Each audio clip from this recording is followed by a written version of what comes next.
Hey guys, TNSSG here. About an hour ago I got a package in the mail from Dan.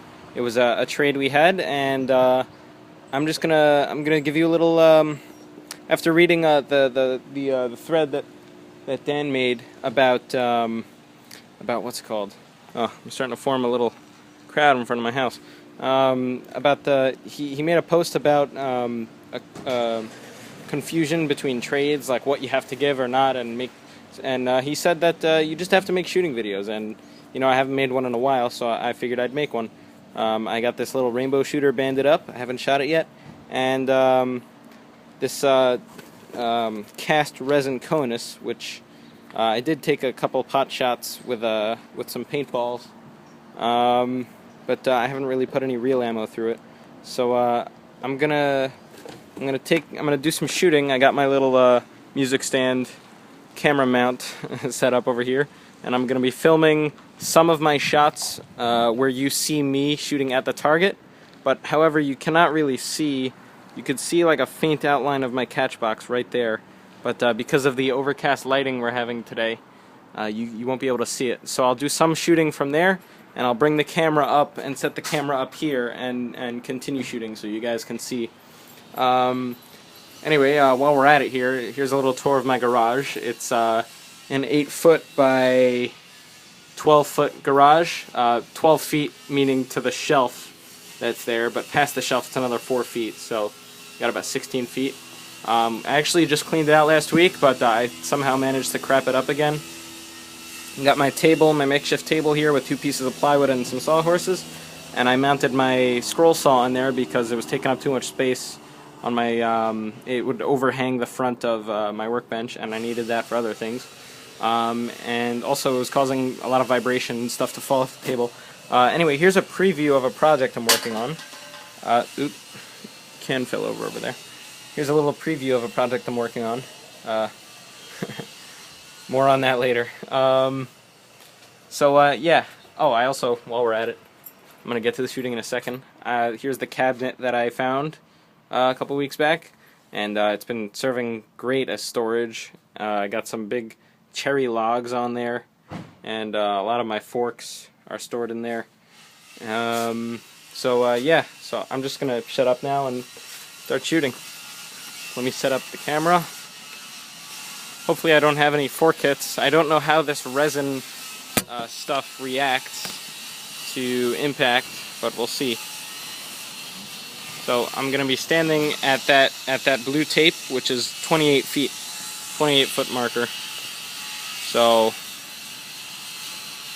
hang on, let me just. I want you to. Oop, sorry, acting a little wonky. Hang on. Okay, there we go. That should be good. Can you see me? I think you can see me. Anyway, I'm going to start with the little rainbow shooter and some 3/8 steel that I got in here. I'm going to take some of that. There you go. Not that many. Probably that many. And put some in my pocket. Do some shooting. Alright, so I'm standing at 28 feet and I'm trying to shoot 23-ounce Arizona can. Alright. See here. So first shots with this thing. See how it goes. Alright, well the first shot was a bullseye, a clean shot through the can. So points for you, Dan. Good. Another hit. I really like how it sits in my hand. It's really comfortable. Let me just double check, make sure you can still see. Yeah, you can definitely see me. All right, so keep going here. 2 hits in a row. Let's see if how long it takes. Yep. How long it takes for me to jinx it. And as I said it, I missed.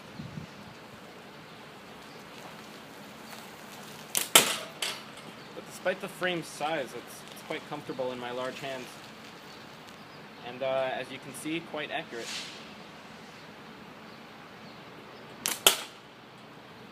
Another perfect shot right in Shaq's face. I'm saying that because these Arizona cans, I'm addicted to this stuff. Soda Shack. Blueberry and orange and strawberry and vanilla cream soda.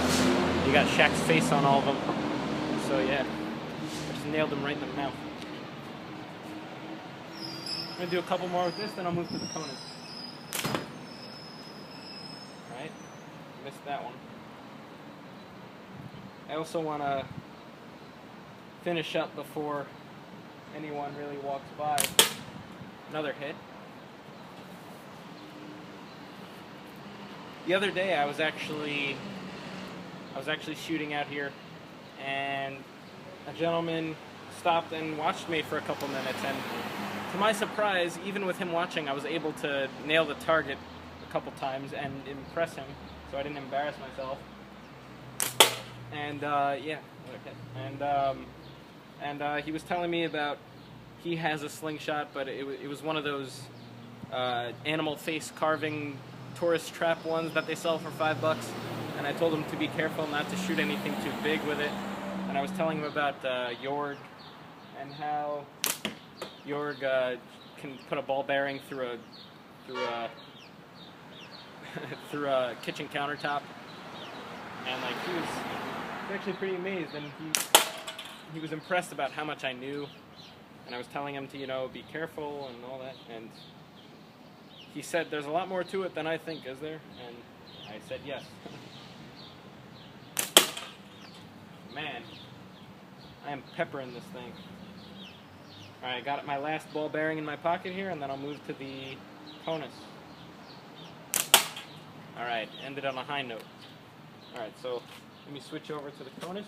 I'm going to do a couple shots with the Conas, and then I'll move the camera up a little closer.